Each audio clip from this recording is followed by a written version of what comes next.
नमस्कार, आप देख रहे हैं देशवा न्यूज। मैं हूं प्राची सिंह आपके साथ। बिहार की हाजीपुर लोकसभा सीट से जहां चाचा भतीजे की लड़ाई थी, वो सीट तो भतीजे को मिल गई, लेकिन चाचा की लड़ाई थी। और वहीं मोदी के परिवार से उन्होंने नाता तोड़ा था और वहीं केंद्रीय मंत्री से भी उन्होंने इस्तीफा दिया था। लेकिन अचानक उनके सुर बदल जाते हैं। जहां एक तरफ उनके राजनीति में उनके दुश्मन थे उनके भतीजे चिराग पासवान, लेकिन फिर से उनका चाचा चिराग पासवान जहां उनके दुश्मन थे, लेकिन उनका अपनापन दिखा है। एक बार फिर से चिराग पासवान के लिए अपनापन दिखा है। जहां वो रैली करेंगे, संबोधन करेंगे हाजीपुर सीट के लिए, तो उन्होंने साफ तौर पे ये कहा है कि अब चिराग पासवान के साथ जाएंगे। वहीं उपेंद्र कुशवाहा हो या फिर जीतन राम मांझी, सभी के साथ वो समर्थन देंगे। और वहीं उन्होंने अपनी डील फाइनल की है। जेपी नड्डा से मुलाकात करके उन्होंने डील फाइनल किया है कि हमें सीट मिलना चाहिए। भले ही लोकसभा सीट नहीं मिला, लेकिन वहां राज्यसभा में हमें सीट मिलना चाहिए, जिसको लेकर उन्होंने पूरी तैयारी की और बात किया।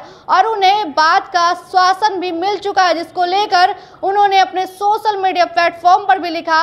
और बता दें, जिस तरीके से सीट बंटवारे से नाराज थे और अपने सोशल मीडिया प्लेटफॉर्म से अपने मोदी के परिवार से उन्होंने नाता तोड़ा था, लेकिन अचानक से उनके सुर बदल जाते हैं और एक बार फिर से मोदी के साथ खड़े होने का दायित्व निभाते हैं और कहते हैं कि इस बार 400 पार और 40 की 40 सीट बिहार में जीत हासिल होगी। और चिराग पासवान को लेकर उन्होंने साफ तौर पे कहा चिराग पासवान के साथ हमेशा खड़े रहेंगे। वहीं सिर्फ उनका कहना है कि जिस तरीके से नरेंद्र मोदी पिछली दफा 39 सीट पर विजय प्राप्त हुई थी, लेकिन इस बार एक सीट भी छोड़नी नहीं है, एक सीट फिर से हासिल करनी है और 39 की बदली 40 की 40 वहीं 400 के पार होनी है और नरेंद्र मोदी जी को फिर से अपना प्रधानमंत्री बनाना है। और जेपी नड्डा से मुलाकात के बाद उनके आखिर सुर बदल गए। जहां एक तरफ चिराग पासवान उनके दुश्मन थे, लेकिन सीट बंटवारे को लेकर 16, 17, 5 एक का फॉर्मूला एनडीए ने तैयार किया था, लेकिन सीट बंटवारे के वक्त उन्हें दरकिनार कर दिया गया था।